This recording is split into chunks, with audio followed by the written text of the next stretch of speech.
it's not gonna be solid. So you can hit somebody and it's just bust. It'll go everywhere. Yeah. But that refi beam, you see how it all the way stuck to the can? And just so just imagine getting hit with one of them. That can ain't gonna do nothing but bend and knock a dent in your head. Your head gonna bend with it.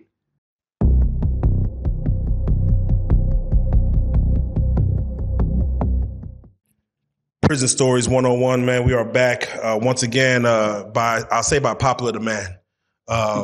We have Mohammed back in the building, man. Rashid. I felt like the last one, we always do a situation where that was the longest prison stories I had as far as telling your story, which we'll get back to it. Right on. But first and foremost, I appreciate you coming in and telling your story as far as what happened to get you locked up. And then, of course, going through some of the prison stories. First and foremost, how you doing? How your spirits? All right. They're pretty good. You know, hey, man, it is what it is, man. I'm free, man. But hold on. Hey, check this out, man. Y'all already know, man. It's the Mr. Rock Lokes, the Mr. Mohammed Speaks in the building, man. And if y'all want to look at more of me, man, check me out, man. Got my own channel. They Say What You Want to Say podcast. Appreciate you, bro. No, thank you. Appreciate you, bro. The name of the podcast again is They Say What You Want to Say podcast. And what kind of game are you giving on that, real quick? Man, I tell a whole bunch of different stories, man. You know, just a whole bunch of different things that I've seen. You know, it's therapeutic for me. Yeah, it's therapeutic. It's like my outlet. Like, okay, so check this out. Like, when you get out the penitentiary, right? You done seen so much, right? Like I said before, you done seen people get their fucking eyes knocked out their head, right? You didn't hurt people, right? You done seen all kinds of crazy shit, right? And then they just throw you back out there in the world, right? But they don't give you they don't say, hey, look, this is what we're gonna do. If you need some help or anything, here's some psychiatrists or something that you need to talk to. If you need to talk to somebody, here's the people you need to talk to. Yeah. You see what I'm saying? Do you feel like technically that should be required, that every prisoner has some type of form of ability to go see a psychologist, a therapist, that every prisoner should have that? I think it should be offered. Now, regardless if every prisoner take it, that's on them. But I think it should be offered, right? You have so much bottled up in you, right? You have so much bottled up in you. Especially when you did a bunch of years, right? And you are conditioned to another form of reality within a world. So we are in another world within a world. And we are conditioned to a different form of reality, right? Our reality is not your reality. But when I tell you my reality, you say I'm a sick, savage animal, right? But I'm surviving. I'm trying to survive. Trying to survive.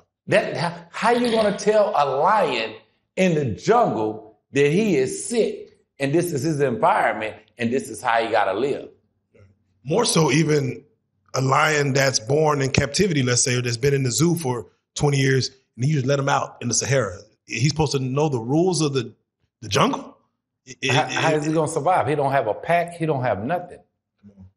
Come on. You feel me? So I think that it should be offered because I think like a lot of people need to talk about the experiences because, you know, it can be therapeutic. It can make them feel better, But yeah, it should be offered, man. It should be offered to every prisoner. It should at least be offered. Definitely. With that being said, I want to speak on the last interview. Of course, a lot of people took to your story.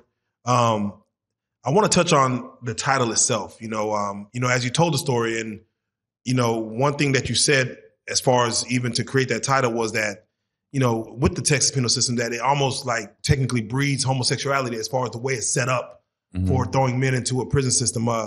With that title, and of course, people just seeing that title, what has been the reaction from what you've seen as far as people reacting to just the title alone?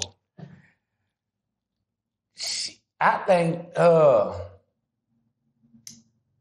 read a couple of comments, so I think the world is pretty much like what the hell is going on in the world?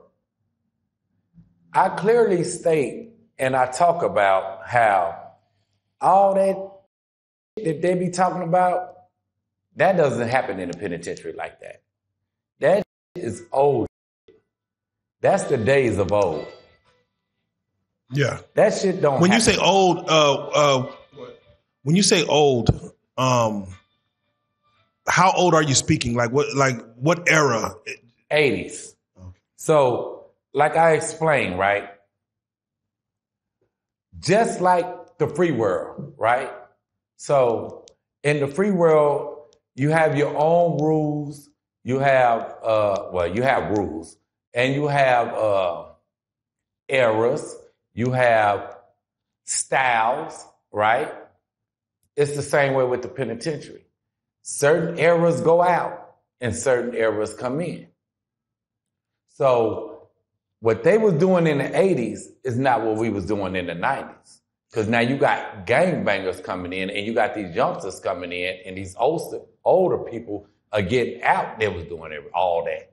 So what about the ones that was doing that are still in there? Like, is it just like, do the youngsters be like, nah, we ain't doing, like, it's not the lifestyle, so they just know to stop doing it? Like, all right. Who are you going to rape? That's the question. Everybody coming in here is gang members. I dare you touch a crib. Come on. I dare you. What you going to do after that? You're not going to make it off the block. I dare you. I dare you touch a blood. I dare you touch one of them tacos. I dare you. Who are you going to rape? Furthermore, they put laws in effect that where now you get charged and you get more time stacked on top of the time you got. So if you got 30 years, then we send you back to court and give you another 20 years. That's on top of that 30. So stacked means it's not concurrent. Yeah. It's consecutive. So that means you got to make parole on that 30, and then you got to start again on that 20. And they're going to seg you. Yeah. Nigga, you don't want to be in no administrative segregation. Nigga, you crazy or what? No, so what was the penalty back then? Was it like no penalty? Like someone no was penalty. Like, damn, no penalty. You might get a case and go to medium custody. So, and they might not even believe you. And the point then was that they didn't care. That was the penitentiary. Nobody cared. They didn't care. Yeah. Okay. Now, these days, they're going to do something bad to you. You're going to wish you never did that. Okay. You would. Yeah, so that's the thing. It has to be a deterrent. Something to make men mentally like, if you do but this. But the thing is, though, there is no more of them type of people. You got us coming in here, gang members, and we are appalled to see even people in committing homosexual acts. Yeah, even regular, yeah. If you're a Crip and we catch you, we smoke you off the unit. Ain't no violation. There's no violation. You getting smoked off the goddamn unit. That's it. Ain't no talking about it. You know how many we smoked off the unit? You know how many times I've been in jail behind niggas getting caught that was Crips behind homosexual activities, and they know that they finna get what they gonna get when the word get back to me, and they tell it, and Miss McQueen come lock me up. Oh, that was the GI. Yeah, shout out Miss McQueen then. I mean, I'm saying for the world that don't know. Oh, no, shit, wait. Were you how close were you with OG Percy? That was my cellie. So he was actually a cellie at one time. He was actually my cellie for the last year. He went home from the cell that we shared together. Oh, there you go, man. So therefore, if y'all don't know the connection, there you go right there. Now, Percy himself said that there might be an OG Crip that had a dude up under his arm, that's his little situation. And technically, you're not supposed to say nothing about that. You're supposed to be quiet and mind your business. If there was where? I thought Ferguson, the way he was talking. Not on Ferguson, you. Oh, shit. Okay. You ain't gonna catch who? Blue Jay? Said, the homeboy Pop? Oh, who? Daco? Who? Dewberry? He dropping names. Me? He dropping names. Who? Come on. The homeboy KB? The homeboy Big Butch, the homeboy Big Crook, the homeboy Sky Blue, the homeboy Lil Lou. Who? Come on. Nigga ain't no mother. Nigga, we gonna smoke your ass. Come on. What the hell? No, absolutely not. All right. So if anybody thought that, hey, if you What? Hold up. I've heard a story. Hold up. No, Percy tell you too in his stories how we smoke Crips, the punks. He tell you, we smoke them. They get smoked. Either you gonna lay it down before you get caught and do what you do, or if you get caught, we're gonna smoke you. Yeah. That's it. While we're on the topic of Percy, man, if you don't mind, because he blesses with a few stories himself already. What kind of celly was he, man? Percy seemed like the kind of guy that was about his music, but also from what he say, he loved to fight. He ain't lost one. It sounds like his hands was official. Was that something that you witnessed towards him getting out, or was he already kind of done with that life? So I really didn't start with Percy until we were cellies, right? Now, I knew who he was because the little homies would always come. So Percy come over there and he started checking up the hallway, population. So I'm saying outside of medium custody and closed custody. Medium custody and closed custody, they still did all checking, right? Up the hallway, there was no checking.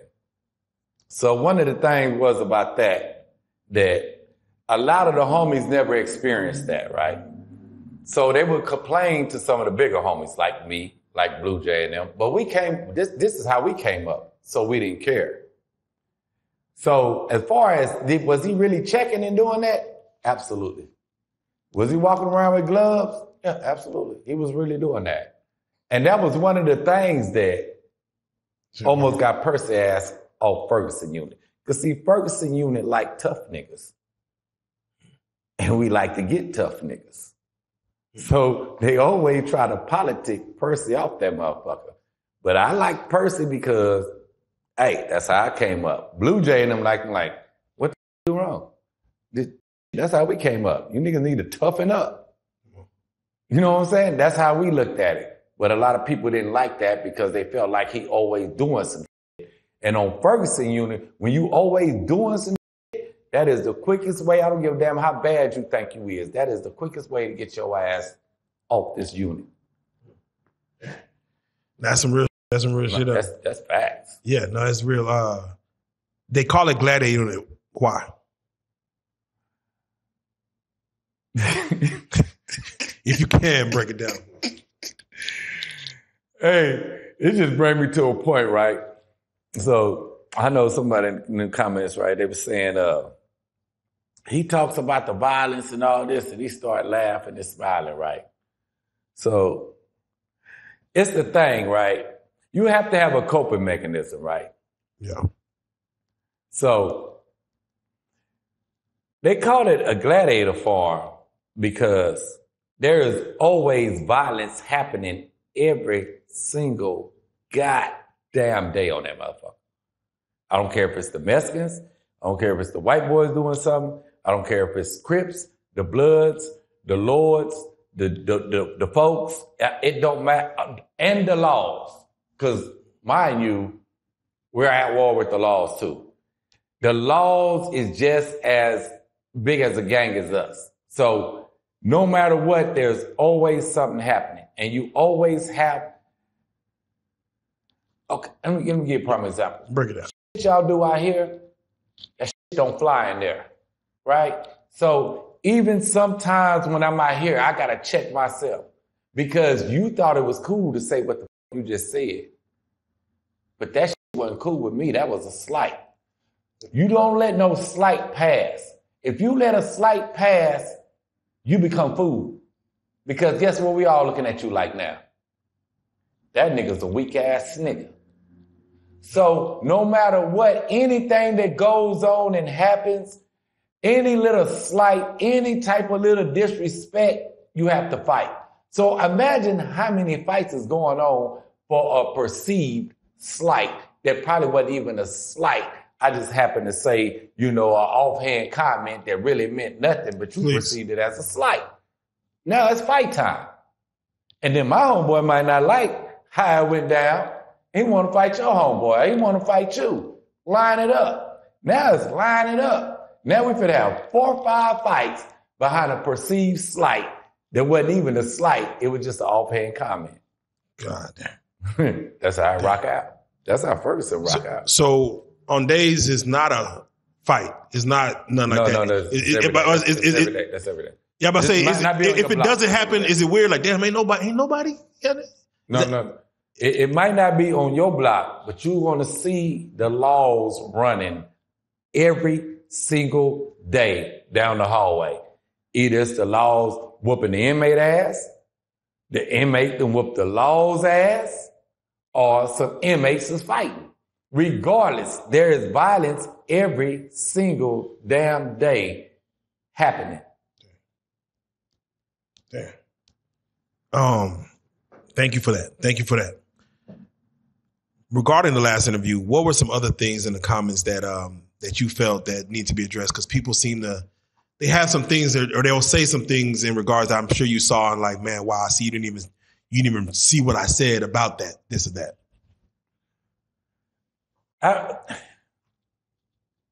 It's just one of the things that bother me, like I was just hinting on, right? And that was like, when I talk about violence, right? And like I was, you know, smile, might even laugh at it, right? Yeah, you definitely, you weren't frown-faced through that interview. You even said you might start laughing at the violence you see. And I think people might not have understood or took what that meant. Because, right, like I said, you have to have some type of coping mechanism. Everybody has to have some type of coping mechanism, right? So if I sit around here and I'm thinking too much and I'm reading too much into this, I'm frowning, I'm upset about shit that happened, that shit would drive you crazy.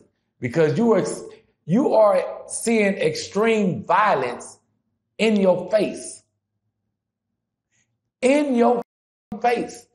Let me ask you a question. Sure. You ever see somebody get their eye knocked out their head? Never in my life. Have you ever seen somebody get stomped the out, they can't move, and then the law's got to come up here and get him, and he's limp? Never in life. Nigga, we see it all the time. How the fuck do you cope with that shit in your head? Man. Nigga, so you got to smile at that pain, boy, because that shit will drive you crazy. You know how many niggas go crazy in that? Yeah. Well, you know how many niggas hang themselves in that? You know how many niggas cut they? Man, let me tell you something. Hold on. Mohammed speaks one time. I got a homeboy named Rock, man, from Fort Worth, right? He got 50 years. They offered him 10. He didn't take the 10. They gave him 50, right? Gangster nigga, right? My partner, nigga. My partner. And down there doing some gangster ass shit. This nigga black out one day, cut his wrist up. They come through. He passed out. They get him. He got his... We come back out. After they let him back out, he got all this shit wrapped up. You know what we did? I'm gonna tell you what I did. Talk. I laughed at the nigga, told him, nigga, you stupid. What the f*** you do that stupid ass shit for? He was like, guess what he told me? I don't know. I blacked out. Nigga, that's your mind cracking, bro. Your mind crack. Nigga, if you let your mind crack, you let this shit with you, nigga, you not gonna make it home. You're not going to make it home and be able to be sane and be out to succeed out here. So you got to find a way to deal with that shit. So you laugh at that shit. Did you ever witness someone's mind cracking? Like one day they were okay, the next day? Several. Yeah. Several. Are there signs or it just happens? Probably like one day they're regular, next day, whoa. Cadillac from Fifth Ward. Right, Cadillac.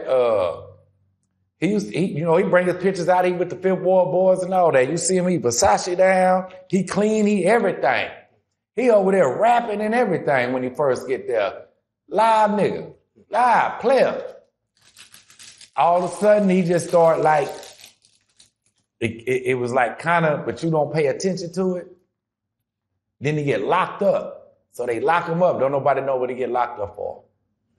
When this nigga come out of lockup, this nigga's loony as shit. So everybody think he playing. But this is what he do. He wake up in the morning, piss in the toilet, and say, this is my morning drink. And then dip his cup in there and start drinking piss. That's how we knew that nigga really lost his mind. He go to shower and go in the back corner and take a shit while we in the shower. Nigga completely lost his mind. Nigga, that's just one story. But those are things that you was like, what does one do? Is that something that you would laugh at? Because that's a person you know. Like, is that something you report? Like, hey, this man is over here drinking piss, or do y'all just know, all right, we just gonna live with this man who's office rocker?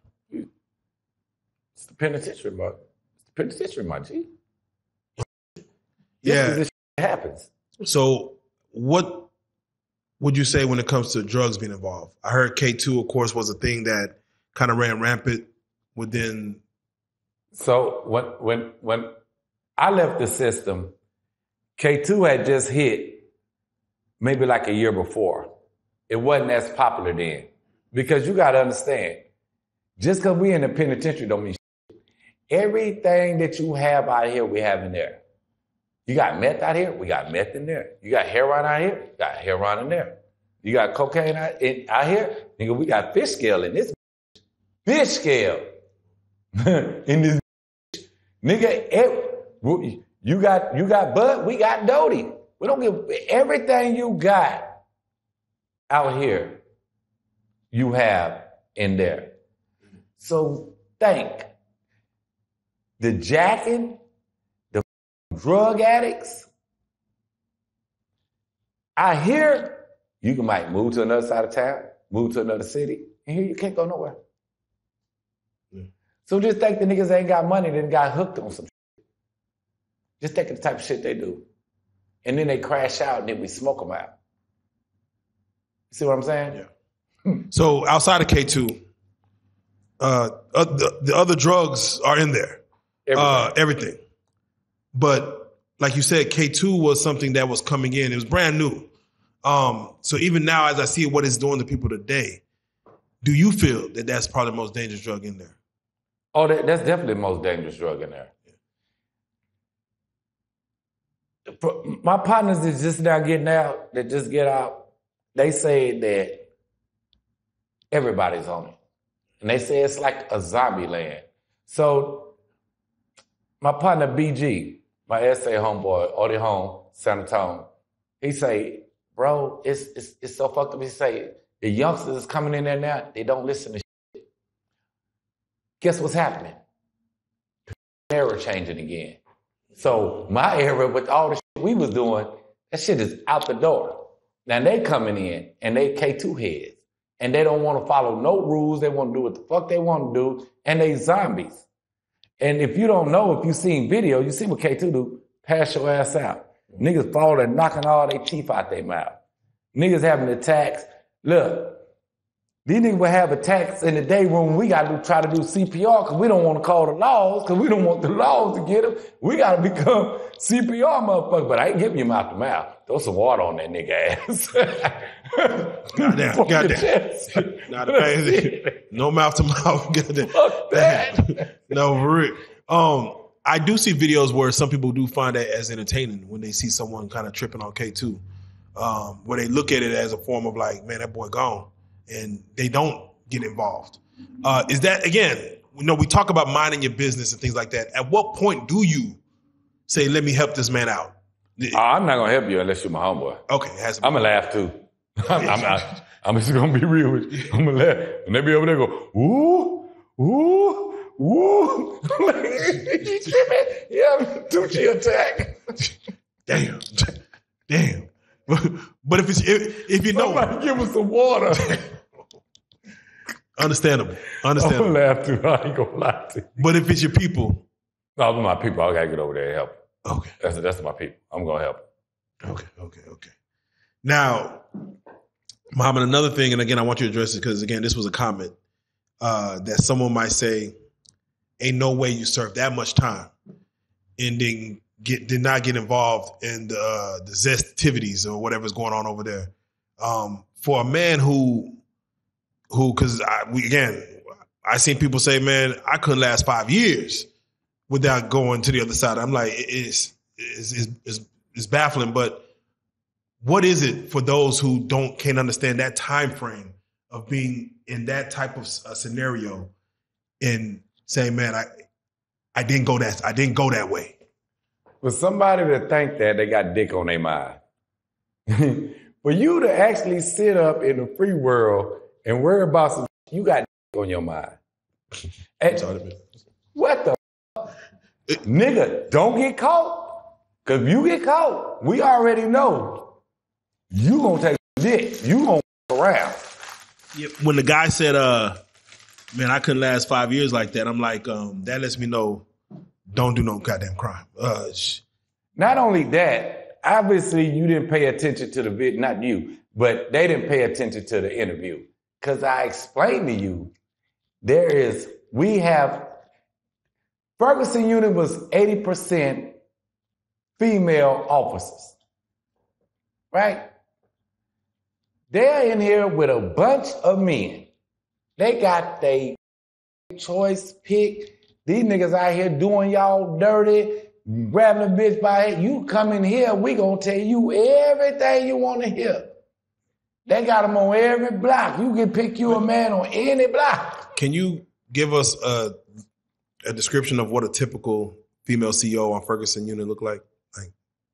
No, we got some bad ones. Okay. We got some hard out ones, but it don't matter. You locked up. They all bad. What the so, what the fuck? Because you fat and ugly? Yeah, the 300-pound Bertha. What do you think I'm going to say? Nope. What the fuck? I don't give a fuck what this look like. But if I bump into you and I'm out here free, we don't know each other. We don't know each other. But in there, she a 10. And there, she a 10. You're not turning down nothing but your collar. You're not turning down no. Come on. You're not going to turn down no. Come on. That's crazy. Come on. It's absurd. Do the female CEOs, when you say like 80% of them are females, what percentage of them do you feel shoot they shot versus inmates shooting they shot? They don't have to shoot a shot. It's coming their way. You got 2,000 niggas, and we all waiting. We waiting on you. We praying on you. Shit. Yeah. We coming. Mm. And not just considered with female CEOs, but male CEOs. What is is there a brotherhood that starts between CEOs and inmates over time? Yeah. I had me and a bunch of my partners, because you know I fuck with all my partners. You already know how I rock out. Yeah, nah, bro. You pulled up deep with you pulled up deep with I pulled up with a Crip and a Blood. When you talking about and he driving, the Blood driving, and you know I'm a former Crip. We all together. Come on. So you know how I rock out. Everybody fuck. Look, we have COs that we grew up with. Because like I explained on Ferguson unit, you get trapped on Ferguson unit, right? Yeah. They don't like to ship off Ferguson unit. They like to ship in all the violent inmates and keep them. You don't really get shipped off a Ferguson unit if you're a violent inmate. It's hard to get off of there. So a lot of these laws we didn't grow up with. I didn't grow up with these laws since I was what? Because I went over there when I was 23. And so I was 23 years old. Some of them retired from there. So, yeah, we got brotherhood. We got outside even now. You got this cool with COs. That's cool. That's just how it goes. Because every CO ain't an asshole. It just be them ass white boys. A lot of them bitch ass white boys be assholes. And stay right there for a second. That's one thing I don't hear a lot when it comes to these prison stories is I don't hear about a lot of racism, even though I know it exists. People just don't tell stories about it. So if you don't mind, are there any stories as far as racism from CEO to inmate or even, of course, inmate to inmate? I'm talking about just strict racism outside of just, of course, oh, he owe me some. I mean, just I don't like your black people or I don't like white people or whatever it is, whatever the race it is. So I'll start on Beto where I first started off at, right? This is no lie. This is no cap. This on my mama. I can't recall ever talking to a white inmate or a Mexican inmate outside of the one Mexican. I had a Mexican cellie, and he was racist as He was racist as fuck. We didn't share coffee, nothing. Hey, can you give me a shot of coffee? No, you gotta have your own period. We don't fuck around at all. I never talked to a white inmate over there. Never. I can't recall ever speaking to a white inmate. I can't recall ever speaking to a Mexican inmate outside of my cellie. Wow. And they were the same way. That's how we rocked out on Beto. So when it was segregated. I mean, it wasn't segregated. People just chose to not. No, it was segregated. Okay, so it was segregated. I guess my question is, when you get a cellie, would they automatically put you with a black cellie most of the time? No, they just, however it go down in classification. So when I hit Ferguson unit, though, Ferguson was different. Now, you got to remember, everywhere you go, just like I say, every different city you go, every different state you go, it's different programming, right? So over there, it's really racist as shit, too, because you got to understand. In Tango Blast rules, which is Houston, Dallas, Austin, is it Waco? Houston, Dallas, Austin, Fort Worth, right? Tango Blast rules is you can't smoke with blacks, you can't drink with blacks, you can't, they don't want you to play with blacks, nothing. You can half-ass do business with us, but ain't no smoking, ain't no drinking, or none of that with blacks. So what the fuck does that tell you? Them the rules. You got the same white rules, these white boys, these Aryan brotherhoods, and these Aryan circles. You got the same rules. You can't deal with black. So you're not gonna sit here and tell me no shit and act like it's all good. Only ones that had the rules, San Antonio, they don't have them rules. Okay. Or they don't have them rules. So if you had a little younger partner up under you and he just was befriending a white dude, he just real friends with him, is that something that you frown upon? No, I mean, they human. I mean, if you choose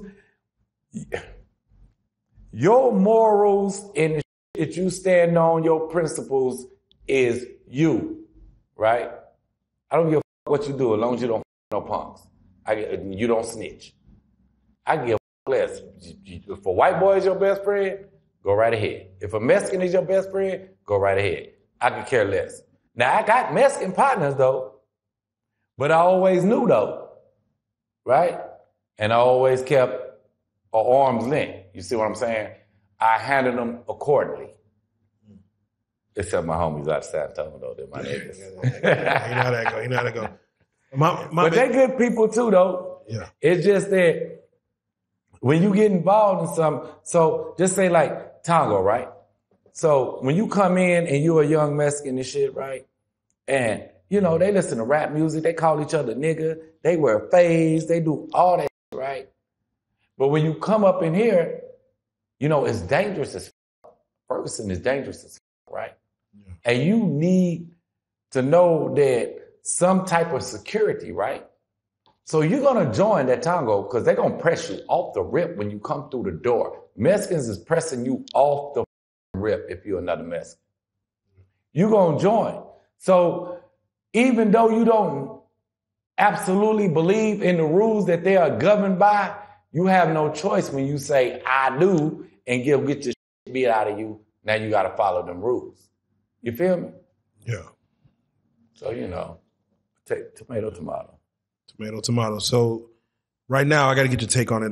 There is a scenario in which Young Thug, he's getting a bunch of phone calls leaked that he made while he was incarcerated. First and foremost, what are your take on jail calls? You know, how do those help inmates? How precious are those minutes? First speak on that, then we'll get to the details of what Thug was doing. Jail call should be, you should use them jail calls anyway to check on your loved ones and talk about seriousness. Not, oh, this bitch Glorilla is ugly. And it's like, what the fuck? Bro, you got kids. Worry about them. Worry about you looking at time. You worrying about this dumbass shit. But maybe you wasn't worried about that shit because they already had your number on speed dial. Just don't tell them I'm telling.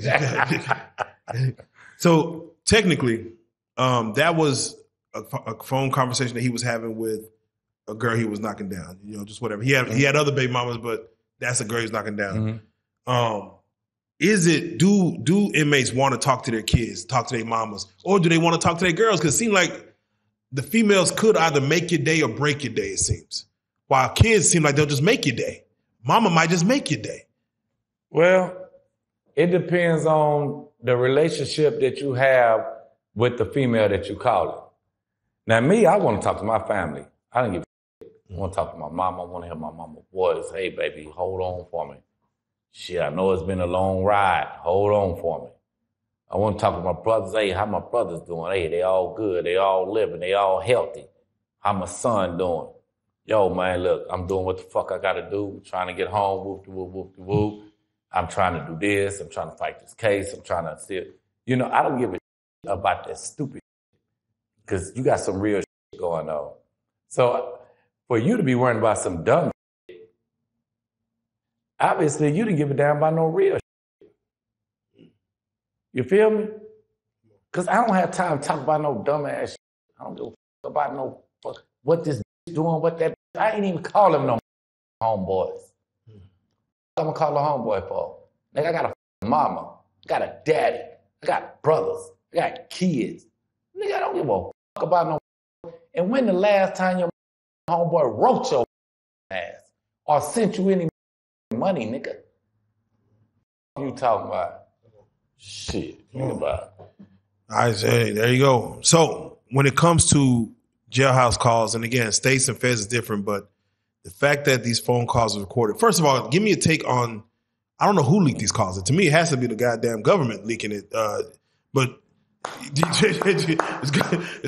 they are doing the best PR ever against gang members and these rappers, because they rappers, they're not gangsters. They rappers that want to be gangsters that surround their ass with other gang members who commits all this violence, and then they all tell it, leak it all, show show the kids. This is what you want, because this is what your homeboy gonna do. You know how many niggas I know that snitch and came to the penitentiary? I know niggas who got their homeboys the death penalty, nigga. More than one. More than one. Come on, bro. Let me tell you something. That's why when I was in the penitentiary, right? Now hear me out. So I was with the hustle and the bustle of the penitentiary when the penitentiary is open and it's on. But I love lockdown. Because see, when you get locked down, right? Now you got a chance to come back, get your peace, because can't nobody get you now, though. Because these doors ain't rolling. If you and your celly good, you good. You see what I'm saying? So can't nobody get you now. Now you at peace. Now you can find yourself again. You can get out of the hustle and the bustle of the penitentiary. You can plan what you can do outside of these walls. You can sit here, you can read, and you can plot, hey, how I'm going to live my life outside of here. You can be the old you. But when them doors roll again, now you got to go back to the new you. The thing is, you got to have that turn-off valve, right? So when they let you out that door, you got to turn that shit off. All that shit that you've been teaching yourself on them lockdowns and time when you get the time to yourself and trying to build yourself, you got to turn that shit off. And that's even hard too. But the thing about that is some people don't have that turn-off valve. See, that's why you had the high recidivism rate, right? That's why you have the homeboys that come back out here and they get killed. or they do robberies, or they catch another case. See, I had a homeboy, man. Shout out my homeboy, man. Folk Trey Drico, man. Love him to death. Echo Heights. Everybody know my boy, man. So when Drico was finna go home, he damn near did the 15 on the 15. I told Drico, what you gonna do, boy? Go get in that boot, because he raw. Drico say, man, I'm gonna tell you like this, Mohammed, I'm a street nigga. You already know what I'm gonna do. Say, I'm gonna die in them streets. They killed my nigga in them streets. Oh, he told you that's what was gonna happen, and they did. Yeah, because you got to condition your mind. So if this is your mindset, then that's what the fuck you gonna do. And these are the same type of things that you're gonna get involved in.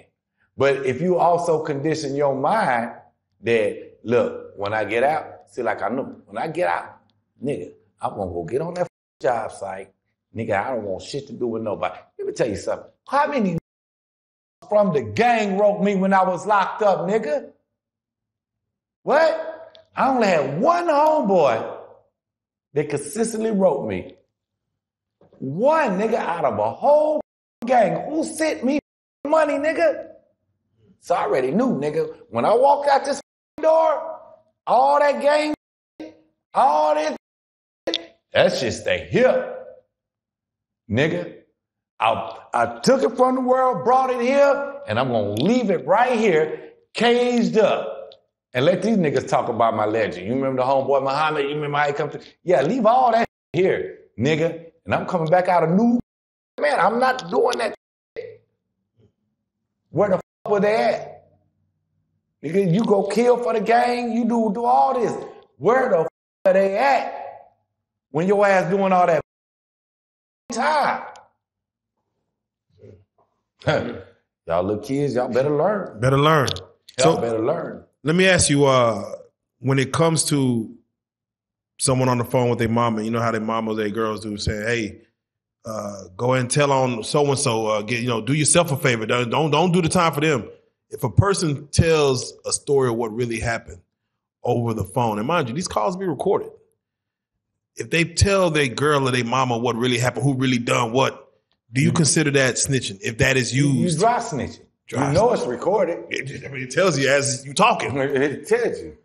This call is being recorded. Why are you talking about it? You don't talk about nothing to a cellmate. That's real. Especially if you're in the county jail. Because what they do, they put informants in your cell to ask you shit. Nigga, that's criminality 101, nigga. 101. What the f*** are you asking me about that shit for, bro? No, I was just, nigga, don't ask me. So I'll catch another assault case in this. Now y'all got me on a case for real. Stop asking me about my case, nigga. I don't even know you. And sometimes it don't be informants, I believe. Sometimes you just talking, a person might be able to try to cut their sentence down or go work out a deal with the DA or something saying, I know some information that was told to me. So those again, thank you for saying that, because that's rule 101. Those who get into county for the first week or so and get to talking about their case. How much of a no-no is that? Like, bro, like you ain't supposed to be, you don't know these folks. The only person you talk to about your case is your lawyer. If your mama come see you, and your mama asks you about it, you tell her, Mama, I don't know what the fuck they're talking about. Because if she comes see you in the county, you on this little phone. This bug, nigga. I don't give a fuck if you did it or you didn't do it. You don't tell your mama a mother thing. Nigga, the only person you talk to about anything is your lawyer. Because they can't bug that. That's it. Other than that, nigga, you sit up here, nigga, and you think. You take your ass to the law library. Learn something about some law so you can go up in there and defend yourself, too. You can help this court-appointed defend you. Because your ass going to the penitentiary with them. No, you go. Was there ever anybody that you seen in the penitentiary that you were surprised that was there, like just based on who they were, their character, like, damn, like what did you do? Like, you ain't supposed to be here, that you really felt once supposed to be there? Man, it was several people. I heard several stories. I told a story once before on my channel, man. SA named Flacco, right? And I can't remember. He was from one of the, I think East Texas town, right? But anyway, so he didn't bang. He didn't get none of the tacos or nothing. And he was solo. So I worked the nights, right? So I wake up. So, I always got squares. You know how the homies I used to get over, man, why you always, we're making all this money and you smoking up all the cigarettes and shit. Nigga, I want to smoke. Nigga, how many was you pulling? How many was you pulling a day? Like, I mean, 7? we had it. Oh, he just going. He just going. We got it. What you talking? I get some packs. Shit, I'm gonna have a pack or two for me. I'm gonna smoke. He would be mad about that shit. Like, fuck that shit. We got all these packs. Nigga, I need a pack. I'm smoking. But anyway, he waiting on me to get up. I get up, right? So he hollered at Mohammed. I'm like, what's up? He said, you up? I'm like, yeah, I just got up. What's happening? He said, come here. So I go to the bars. He stick his mirror over there because, it's the wall. You got the bars. So when we don't talk to each other face to face, we're in the cell, we just stick the mirror right here. Right? So I'm like, what's up? He was like, you got some square? I was like, yeah, hold on. Let me brush my teeth and shit and get ready, right? So I do all that. Whoop. I come back. I holler down at the one row. Like, yo, who on the block? They're like, ain't nobody on the block. I'm like, I bet. Hey, hold me down. Let me know. So I light it up, right? So I'm smoking. But I'm looking at him, though, and the way he looking, like, he's looking very disturbed, right? So I'm like, what's up, Flacco? He say, I ain't never going home. I say, what? He saying that ain't funny, but that's just I got to deal with my shit, right? So I deal with my shit. So he say, man, I ain't never going home. I say, damn, Flacco. He say, man, I didn't do nothing. I said, you didn't do nothing. He say, nah, man. He say, man, it was some dudes in the neighborhood, the gangsters of the hood. So, he just a little kid, want to play basketball, this and that. But of course, everybody look up, they the cool kids. He say, man, so they picked me up one day. They rolled up and like, hey, Flacco, you want to hang out? We're going to go get some drinks, some hoes. He like, yeah. So he jump in there and ride with him, right? So they like, hold up, we're going to pull up to the store right fast. So anyway, they go up in the store, rob the store, kill the clerk. Take off. They tell him, hey, you say anything, we're going to murk you. Drop him off, right? Make a long story short, they all get popped. Yeah. He didn't tell nothing. They gave that boy capital murder and gave him a capital life sentence. Mind you, they told him to stay in the car. When they got in the car, they told him to stay in the car. Yeah. Did absolutely not a mother thing. Only thing he wanted to do was hang with the cool boys, drank a couple of beers, and probably get his dick sucked. And ended up with a life sentence. Capital life without parole. But 17 years old. Probably ain't never even had no. You know how many niggas I know that didn't never had no pussy? That was in prison? Yeah. Now, when you think about it, man, that's crazy. That's crazy. How was he in prison as far as knowing him? Did he become a monster? Did he become a savage? Did it turn him into... he was a solo. He was a solo. He just wanted to he didn't do, went to church and, you can't walk a life sentence down. You can't walk it down. You just existed. But it's just one of them days where this was the day that it dawned on me, just like really with him. And see, that's another danger of the penitentiary, right? You never know what the your cellie did. You never know what the is going on in your cellie mind. And your cellie got all this time. You don't know what the that nigga can get mad at you, nigga, because you pissed and flushed the toilet when he was asleep, nigga. This nigga got 2 life sentences. You don't know what the he got. Get up and stab your ass. We got serial killers on this. Nigga, you don't know how a will wake up and that day that is with him is eating him the up. I can't even see parole for 35 years, 40 years. Nigga, I ain't gonna never see parole. I got like 2, 3 life sentences stacked with plus another 75. Nigga, I don't give a about you, nigga. Yeah, that'll be mine. Fuck. Nigga, what the fuck? Only thing they can do, I can kill you and they can give me what I want. They can put me on death row and kill me. Thank God. It happens. It happens. If somebody did want to take the exit route and end it early, like they can't do it, what ways can they do it if they were to do it? Like what ways do they have? I mean, it seems like they put that sheet around your neck. It happens often. It happens often. You put that shit around your neck. Sometimes they save you. Sometimes, if you really want to do it, you know when the count is. And TDC had got so bad that, right, we would jump. First of all, they getting poor pay. They're working them long hours. And we are beating y'all ass up in this. We are doing the most in this bitch. So guess what happens?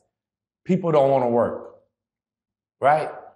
It was so bad at one time, ask anybody that's been in TDC, where they was racking us up. We'll go to the day room for 4 hours, and then they rack us up for like an hour, 2 hours. So the law that's working the block can go take his break, and we don't even have nobody over here. You might not have a law come on the block for an hour. Do you imagine the damage we can do then? And not to tell you, that because you close our doors don't mean we in this. Pop! We up out this. We all on the runs and all that shit. That don't mean shit. It's times where, okay, they do mail call, right? So they might come over here, they count, right? We're in the day room. So you got one CCO, which is the one that got the keys, right? And then working up this hallway, it's 4 cell blocks up here. And then working that part of the hallway too. And then there's 2 more cell blocks and 2 dorms. And then you only have 1 law working all 4 blocks. Can you imagine the damage we can do? If we want to get you, come on, before anybody find out, and you got 1 picket boss. If you're lucky, you might have 4 laws down here in different positions. You might have 1 working IJ, you might have 1 working KL, and you might have a picket boss, and you got a motherfucker with the keys that's working this hallway and that hallway way down there. Or you might just have 1 working IJ, K, and L. Yeah, for real. Give me 5 weapons that is normally used, or if 5 exists, what are the 5 weapons that you normally see men use to get down with it? Really, it's just shanks and canned goods. But if you're gonna you use the refried beans, but they took the canned goods out the penitentiary because we will beat your ass with them canned goods. So you get them refried beans, you put them motherfuckers in the sock, double it up. Man, that's like a hammer. Because, mind you, the refried beans is not going to bust. It's refried beans. You ever took the refried beans out of can? All that? This can is not going to bust. This can is solid. The refried beans is solid. Anything else you get is not going to be solid. Jack Mac, barbecue beef. It's not going to be always solid. What's a Jack Mac? Fish. Jack mackerel. Jack mackerel. Jack mackerel. All right. But the can is not going to be solid. So you can hit somebody and it just busts. It'll go everywhere. Yeah. But that refried bean, you see how it all the way stuck to the can? And just, come on. So just imagine getting hit with one of them. That can ain't going to do nothing but bend and knock a dent in your head. Your head going to bend with it. Yeah. So it's really just cans and shanks. What was the most tense standoff that you either been in or witnessed, whether through inmate versus inmate, COs versus COs, group versus group? So I had a little homeboy named Calico. The Calico was rolling 60. He get into it with, I think it was over like 2 soups too. He get into it with a Mexican named, I want to say his name was Diablo. right? We all on our block. We on our block. And so we agreed we're going to let them fight.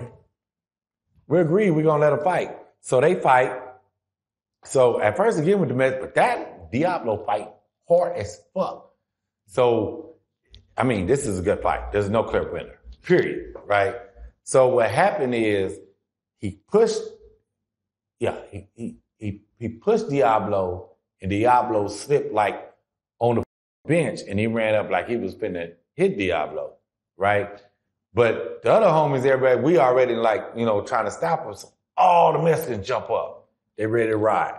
They all jump up. So it's me, Big Papa, I can't remember who else over there, bro.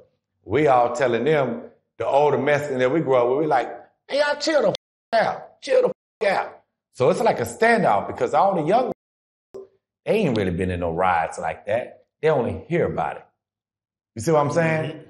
So even on the black side, everybody ready to ride. I mean, you ain't ready to see this type of shit finna go down. You know what I'm saying? And it had like a standoff, and then we had to, you know, calm everybody down. Like, man, y'all chill the fuck out. Chill the fuck out. Chill out. No. But you got to understand, Ferguson unit is a money unit, right? We got too much to lose if we ride on this block. You know how many cell phones on this block? You know we got pounds on this block. You know we got raw on this block. We got too much to lose behind y'all stupid young dumbass. Sit y'all mother ass down. So that was like the most tense because it was like, it took like about 5 minutes to calm everything down, like pushing everybody back. Like, man, get back, get the back, get the back. Yeah, that was like that was the most tense. I thought it was good. Yeah, no, without question. I had some to lose too, man. I did not want to lose. Calm it down. No, behind 2 soups. Come. The fuck is behind? Yeah, what was the pettiest thing you seen someone get into it over? 2 soups. 2 soups. 2 soups. No, for real. Nah, I'm gonna tell you the pettiest thing I seen. So, I probably was over there on Ferguson about, because I think I'm with our block. I was over there like 3 months, right? I was over there like 3 months. So I was on our block. So I probably was over there like 3 months.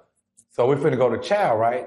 So you know, blacks, you know, we like to hang back, wait till the last ones, and then we'll mob. So we hang back, right? So it's 2 black dudes, right? One dude, he fat, kind of short, bald-headed, big though, fat though, but big. And it's another little skinny dude. So I see him, he walk up to the front. It's probably about 20 of us in the day room now.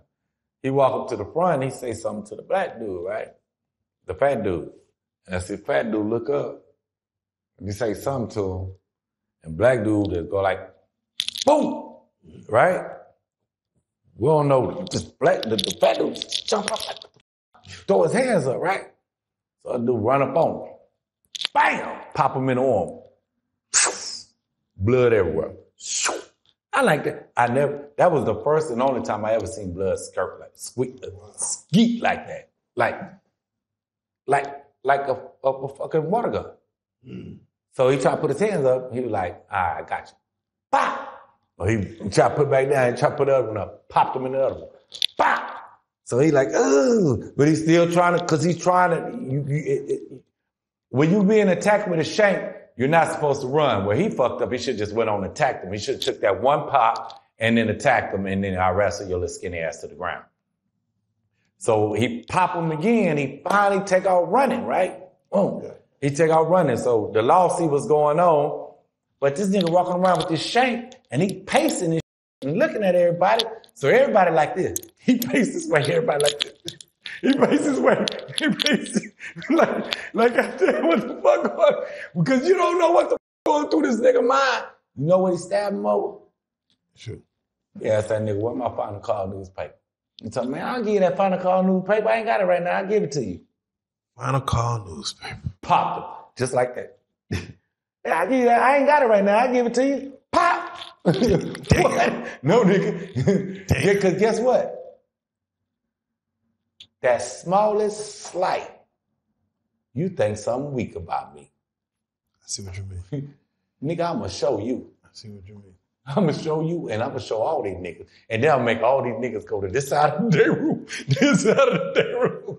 Because we don't know what the fuck you going to do. God damn. Nigga, you done zone the out over a final call. Come on. You mentioned blood and stuff of that nature. Is HIV a scary thing in prison like it is out here in the real world? It's there. It's there. Like if somebody has it, it's like, oh, don't even eat with that nigga. Like, oh, like. I mean, you really don't, you're not going to really know until you see that person deteriorate. Mm-hmm. I've seen people deteriorate. You know, there'll be rumors of it, like, hey, you got that shit. But you really won't know until that person starts to deteriorate, right? So I got a partner, right?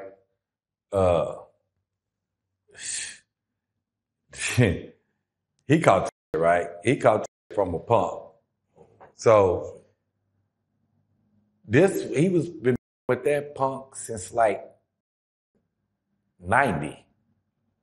He had been with that punk since like 90. 90 what? 90? Oh, since 1990. Oh, damn. I don't get to Ferguson in like 97. But you know, this is what they was doing, right? And he was a crip. And man, he came home, kept punk, they both died from that shit. Punk had that shit. I just seen people deteriorate. Like I say, it'll be a rumor like, yo, don't, for that fool right there. And it was something. The thing is, niggas don't give a fuck. I had a partner named Sid, not Big Sid, but I had another partner named Sid, right? So it was this nigga that's walking around, he act like he crazy, right? So he'd just walk in your face and acting crazy. But the rumor was that this nigga had AIDS, right? So we come from Child, Sid don't bang, he's neutron, but you know, he hang with Crips. That's what's in his hood, right? So the fool come walk in front of Sid, do Sid like that, walk off. So I said like, man, I'm gonna beat this nigga ass and tell him, I say, Sid, don't fuck that boy got that shit. Don't fuck with him. I don't give a fuck. That bitch walked back up here, I'm gonna beat his ass. Man, he walked back up and said, face it, was that quick? Blood everywhere. Blood, because niggas don't give a fuck. I don't give a fuck. I can't take no slight, nigga. I let you get away with it. He gonna think he can get away. So even a sick man can't get away with some like. Fuck no. No. I hear that state penitentiary does not try their best to save inmates. The medical unit's almost trash as far as if you have a situation and you think you're gonna get saved, you better think the opposite. They're not here to make you better. So is that true as far as the medical unit? Do they try to attempt to save inmates who have whatever the ailment is, whatever it is? I'm just thankful to Allah that I never got sick like that.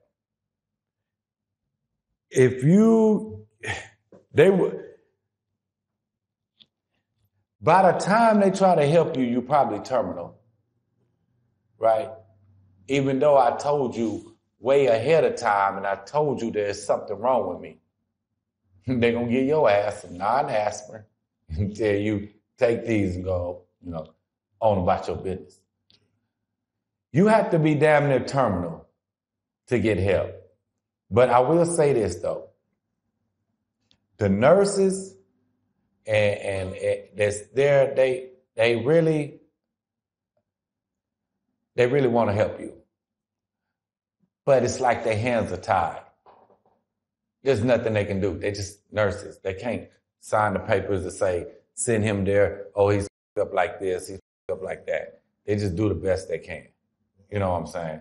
And then like, if be certain inmates, they might pass and the nurses will cry because they're still trained as a nurse profession. So, they are trained for this. They are not COs that come in to be COs and they try to take care of us. This is their profession to save people. And you got a lot of them that will quit because they're like, I ain't signed up for this. But if you f up, you might die. There's a high percentage chance. Mohammad, for you, what got you through like a day to day? Like, what for you got you through? Was it work? Was it? I mean, and I mean like day to day, not like looking forward to something, but like, what did you do during the day? Was it just a partner you chopped it up with every day, like, or different partners you chopped it up with? Like, what got you through each day just to get to the next?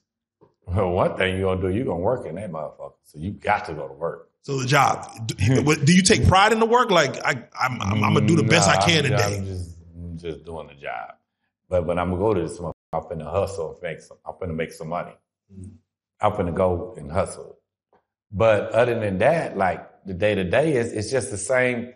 You know, I'm gonna go to day room. I'm gonna play poker. I'm gonna play knot. I'm gonna see what's going on in sports, to gamble on sports. It's just the same everyday routine.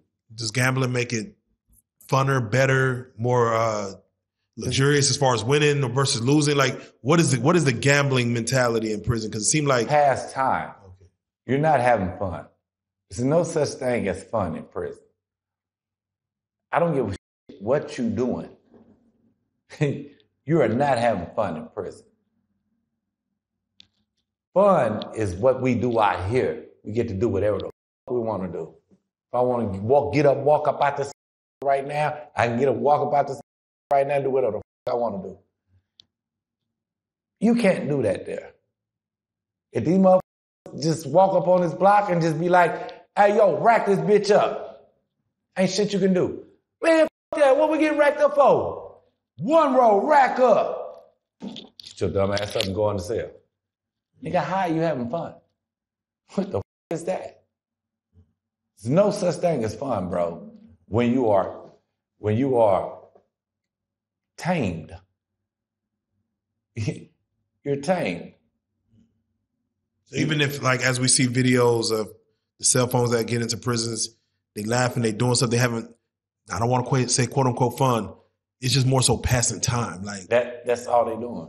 You're just passing time. Guess what? When that law come on that block, guess what you do? No, nigga, keep on having fun. Where the fun go? Where the fun go? Where the fun go? Where the love go? Nah, that's some real. Let me ask, do you still have nightmares, dreams about the prison system? Crazy you ask, man. That's the craziest shit you ask, right?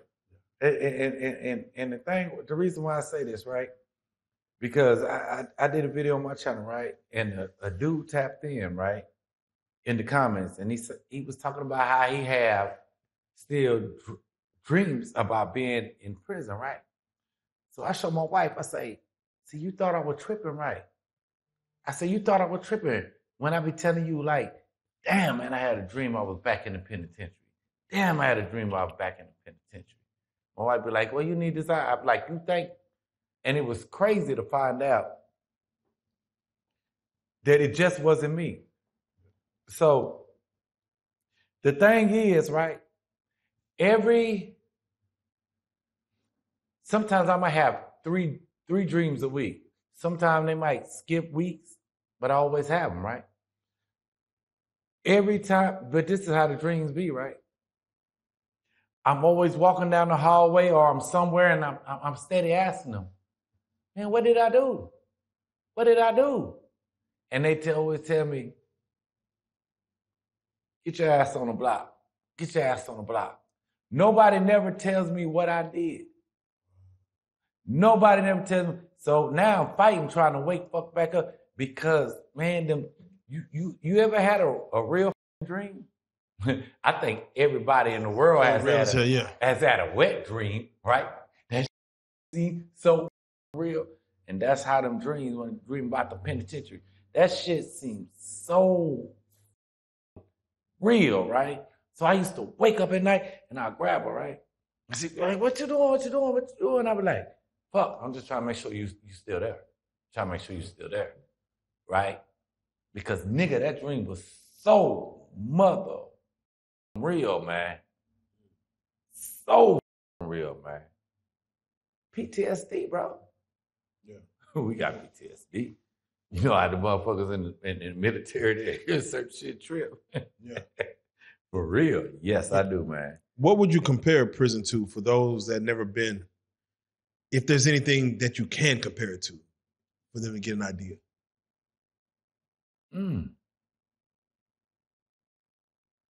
I really don't. I really don't think there's no comparison. But what you got to understand about the penal system, Texas penal system, is every unit is not the same. You have units, that's like, you're going to have people who are going to tap in and be like, oh, I was on such, we ain't never go through that. Nigga, you wasn't on Mohammed, you wasn't on Beto, you wasn't on Cofield, you wasn't on Telford, you wasn't on Turl, you wasn't on Fresh Robinson, you damn sure wasn't on Ferguson. I don't give a what you did on Jester, I don't give a what you did on Hughes Unit, you wasn't on these gladiator farms. You see what I'm saying? So everything is different. So yeah, you might go to these farms, you're a lucky one. They call them Cadillac units. Cadillac units. Then you got gladiator farms. What I just named you is gladiator farms, where laws get killed on these. Where we kill laws. My nigga, we kill laws too. Do you know how dangerous a place it is when you kill them who's supposed to watch over you? Come on. I mean, I don't think there's no comparison. I mean, not on the units I was on. I don't know what to compare it to, right? Yeah. See, it's like I try to explain, right? Like you living in a different world within a world. Okay, so there's different rules, there's different things, there's different shit to go on here. And you can say what the fuck you won't do, what the fuck you will do, and what the fuck, no, you're gonna do what the fuck these rules is, just like you ain't gonna speed, you ain't gonna run that stop sign, because you know that law gonna be right there to get you, right? Okay, so the shit that you're not gonna do here, because you know we're gonna be there to get you. So let me ask you a question, right? So I'm gonna make this real clear. I'm gonna give you a damn good comparison, right? Per se, I'm gonna ask you this question and then we can just talk about it vaguely. Do you like wearing tight pants? No. Do you like wearing fitted pants? Wear fitted. Will you wear fitted pants in the penitentiary? No. Exactly. No. Nigga, because there's different rules and you gonna abide by these rules. Because you wear them tight ass pants, you telling nigga, hey, I'm trying to give up something. That's what I be trying to say right there. Like, nigga, so I don't give a fuck what you saying about, oh, I wouldn't do this, I wouldn't. Yo, nigga, you gonna do it. Yes, and you gonna follow the culture and you gonna follow these rules. I don't give a fuck what you say. Walk your ass up in there with some tight pants on it, nigga. I'll bet you won't. I dare you. I dare you, nigga. Watch the moves. Because you advertising. So the thing is, there's certain shit that goes on that you gonna follow the rules. You're not gonna say this. You're not gonna do that. You're not gonna, oh, how y'all talk and play here? You're not gonna talk and play there like that. No, I'm gonna talk to niggas like that anyway. Nigga gonna bust your head. You're gonna follow the rules and you're gonna follow the culture. Can you explain when they say one lay down, two get up? Yeah. Yeah. Okay, so here's the thing. You had people, this is back in the gap. So this is one of the things I'm telling you, how like the culture changes, right? So you got to understand, when I came in right at the split. See, I came in, I'm part of the ones that's changing the culture. Like, we looking at that like, what the f y'all niggas doing? Right? So their mindset was, I'm doing the f. How am I gay? He gay. Well, I don't see you come out here and f- nigga. What you mean? Because if you f- nigga out here, what you gonna say? That nigga gay. Right? When it comes to that, there is no difference. So when one lay down, when one punk lay down and one man lay down with that punk, there's two punks that get up. Both of you niggas is punks.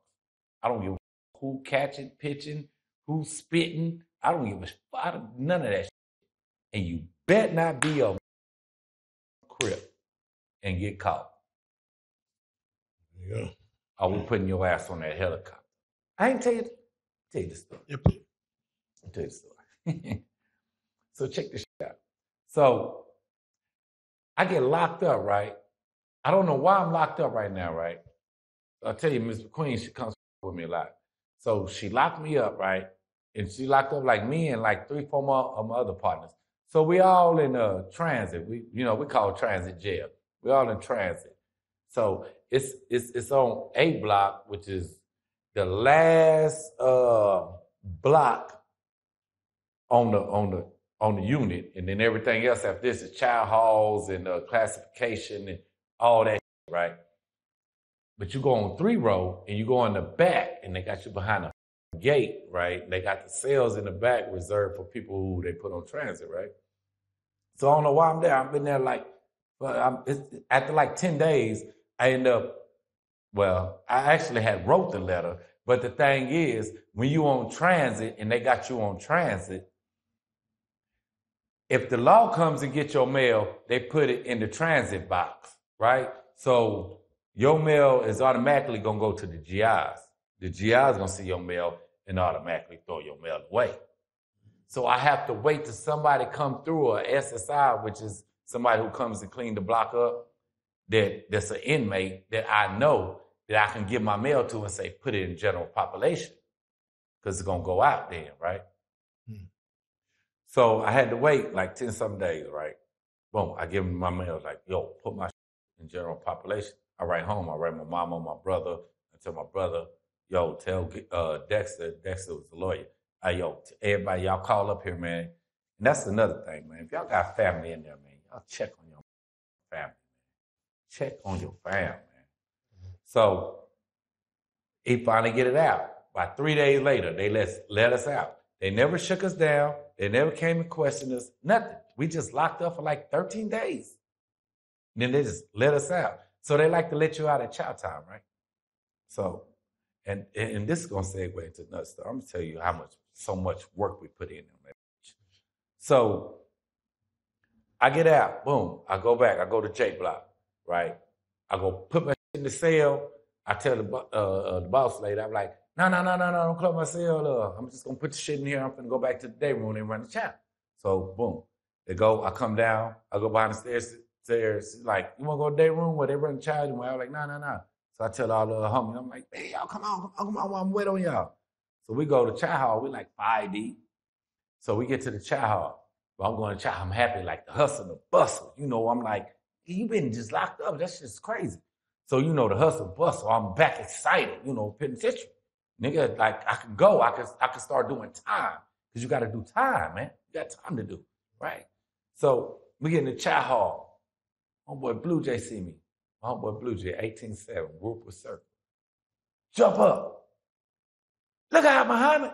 I'm like, yo, what up, cuz? What up, cuz? They say, what the f you got going on up there? I'm like, cuz, what you talking about? I've been locked up for 2 weeks. I don't give a f.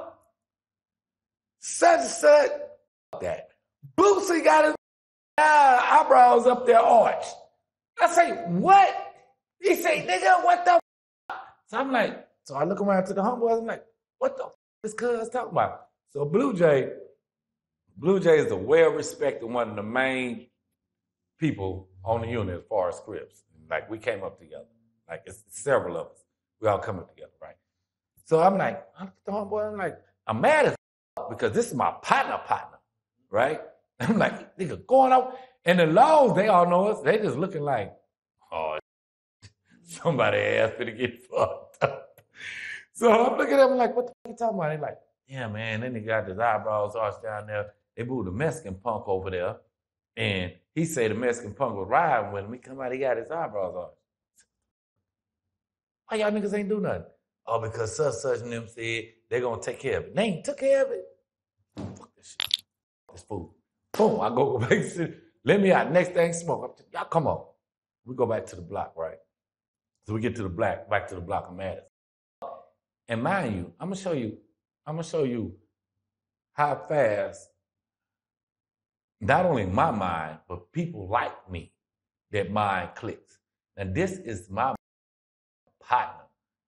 Been on missions with him, sent him on. This is my nigga. It was really personal too, because this is my nigga right here, man. Nigga, you tripped out like that? I just been locked 13 and you tripped. I get back to the block, boom.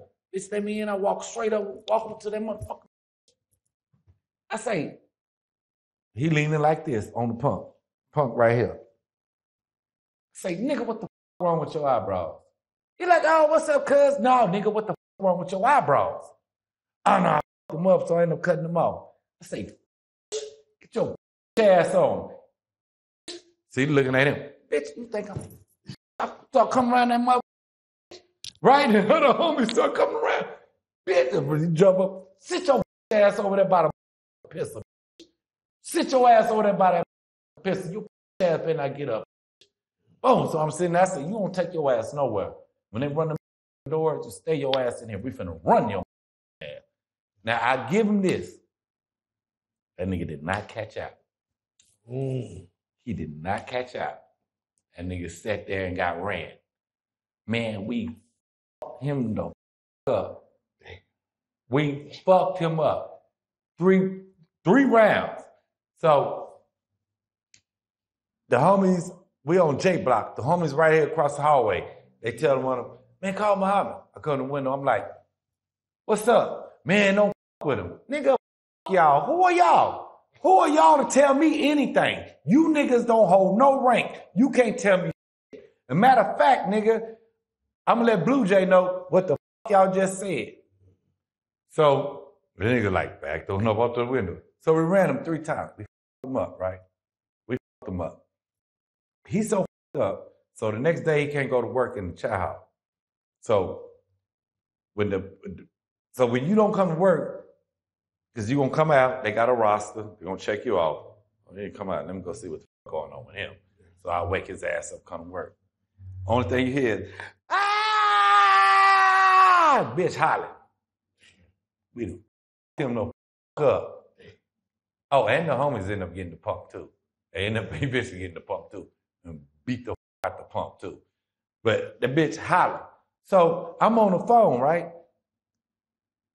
It's me, Said, and Blue Jay a couple of weeks ago, right? We talking this shit. So we talking about this, and Blue Jay like, man, I don't remember. So Said like, nigga, I don't, you remember, son? You remember, nigga? Blue Jay like, man, you know how many niggas I done had smoked? You know how many niggas I done smoked? I start laughing, right? Because guess what? A couple of weeks before that, I run into my little homeboy. My little homeboy, like, we chopping it up, talking about Ferguson. He like, you remember you sent me in on such? I'm like, I don't remember that. Man, you don't remember? You sent me, you told me such had to go. I was like, cuz you remember how many I done got? Niggas I don't even know that I done had got. And I said the same thing. If I wasn't in on it, bro, I probably don't even remember sometimes. That's how much work we put on that, that we don't even remember the work. Damn. You know, let's go back just a little bit. The sun's like, all right. All right. If you can, tell me, what's the closest you ever came to dying in there, would you say? If at all ever. When I was in that county and them bitches was finna try to kill me.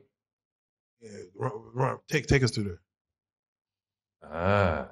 So, I caught that case in Rockdale, right? So the thing was, they hid me out, right? It wouldn't. So when they get me and they took me up to Cameron, they immediately put me in segregation. So I'm up in that, right? I don't talk to nobody. I really don't even remember the days. I don't know if it's 5, 6 days or whatever the it is, right? I never talked to nobody. Yeah. So I'm steady telling them like, yo, what the is going on, man? What the y'all need to let me talk to somebody. Fuck, what the going on? So when they finally come get me, probably 2 days later, it's the Sergeant Roach ass, and Ranger Miller ass. They come get me, and they take me in a little room. So they try to young thug me, and Woody and them me, and they talking about, how you doing? The f you mean? They literally got coffee and donuts, right? Yeah. I'm like, hey, you want some donuts? We got plenty of good donuts. You want some coffee? I'm like, man, I don't want none of that shit. What's going on? So they hit me with all the whoopty blam, this, that, and this is what we heard. And he say, so your homeboys, they done already repented, hoping that they get lesser time. We just need you to go and tell us what happened. I tell them, I say, man, hey, I watched all the little police shit with my mama. I know all the fucking shit. So I know what the fuck to say right here. Yeah.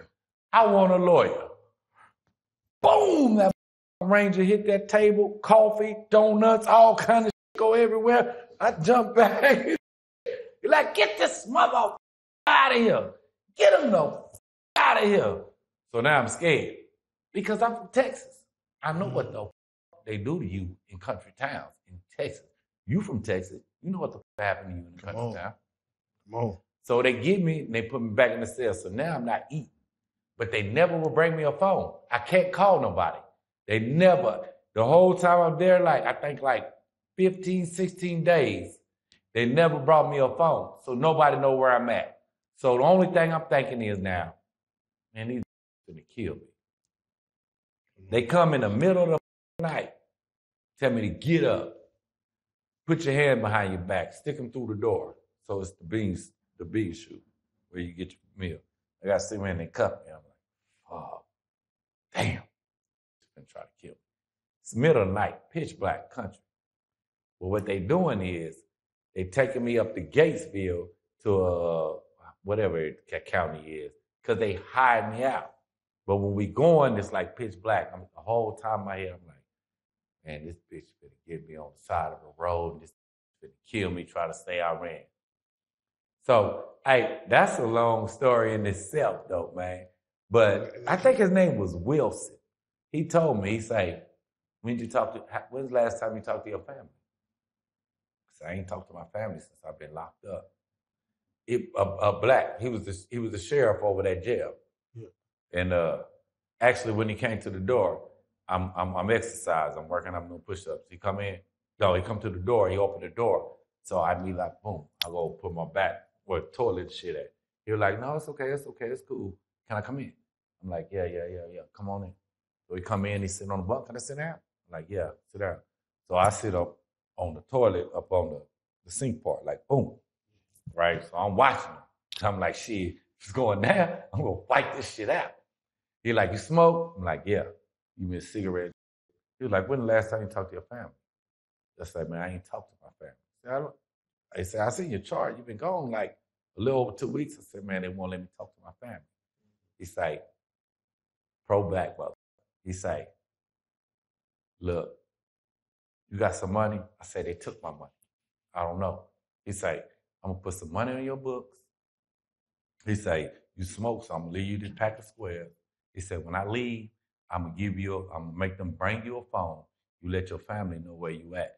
He said, and I'm going to put you in population. He said, but here's the thing. You're not going to be in population long. He said, because when they find out you're in population, they're going to come back and get you. But you make sure you let your family know where you at. He said, because I know how the crackers play. He say, crackers is going to try to do something to you. He said, but as soon as I leave, they're going to bring you a phone. You let them know where you at. You let them know if you're not here, then they done took you back there. So the only time I was scared as because I know they wanted to kill me. I knew if they had the opportunity, they was going to kill me. That's real, man. Which is a crazy story within itself, and I'll tell you why about that. All right. Man, with that being said, whenever we do these prison stories, we always want to, of course, leave the folks out there who are maybe out here taking penitentiary chances with some words as far as things that they may be giving up, things that they may be missing out on. I don't think I got a chance to, well, I did get a chance to ask you what you missed, but can you speak to, the young men and women out there that's out here taking penitentiary chances as far as give them some more words of wisdom as far as why they don't need to end up in a situation like where you had to, of course, serve 21 years to try to avoid it at all best possible? Well, first thing first, do not commit no crimes with nobody. They showing you that. They showing you that. Don't commit no crimes with nobody. And just like I said before, man, like, I remember when I got locked up, right? And I called my partner, man. I called my partner, DA, man. I told my partner, DA, that's my dudes, right? I told him, I say, yo, my little brother off limits. My little brother off limits. My little brother can never be on the set. Never. Never. Because I know it was wrong. That's my life. That's the life I chose. But I know it's wrong. You see what I'm saying? Gang banging, the streets, it's not going to get you nowhere.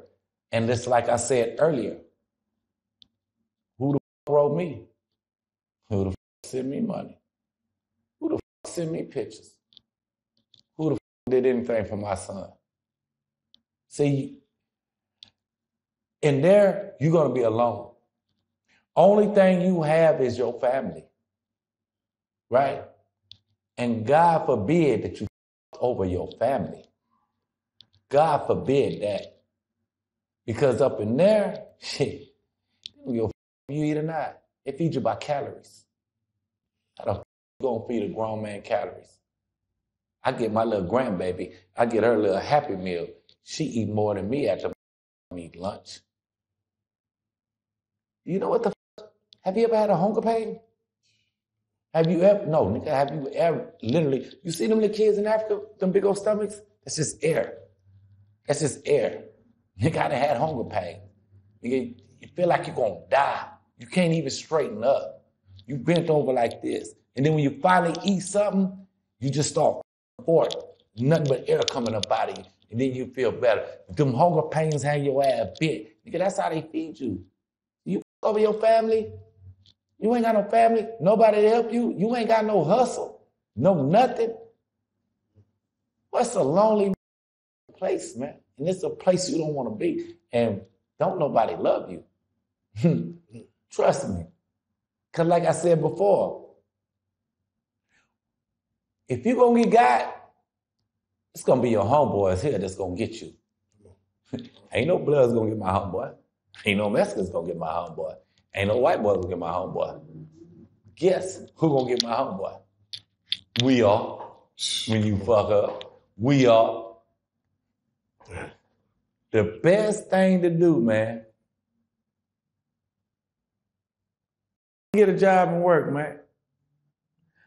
I tell people all the time, what these niggas is out here hustling, dying for, throwing bricks at the penitentiary, building they cell. I got it just working. Several cars, home, all that shit. Working. Get up and go to work, man. Get the up and go to work. Because if you don't, the alternative is, you ain't going to have shit. You're going to be up in that with a photo album talking about, yeah, this is how I was doing it. You see me? Look at that motherfucker swing on that bitch, that bitch sticking out 35 inches. Nigga, You got on a pair of Rodales right now, though, nigga. Huh? You ain't got on no Versace shirts right now, nigga. You got on a white uniform like me, nigga. You ain't no better than me. Don't nobody give a shit about what the you did out there. Nigga, you eating the same shit I eat. Ramen noodles, Jack Back, all that, nigga. So what the is it for? And your homeboy told on you, nigga. Yeah. Stay out them streets, player. Stay out them streets. Stay away from that penitentiary, man. Telling you. Man, well, you already know what it is, man. I got to say it, man. Prison Stories 101. Mohammed, I salute you for coming back through, speaking, giving true testimony for those that didn't know. Again, I swear to tell the whole truth, nothing but the raw truth, so help me God. And you telling it on your own podcast for those at home that want to, because you've been telling prison stories before these prison stories kicked off. Tell them where to follow you again, man. You can follow me at They Say What You Want to Say podcast, man. Appreciate y'all. There you go, man. Prison Stories 101. Mohammed, I salute you, man. Appreciate you, brother. Let's go.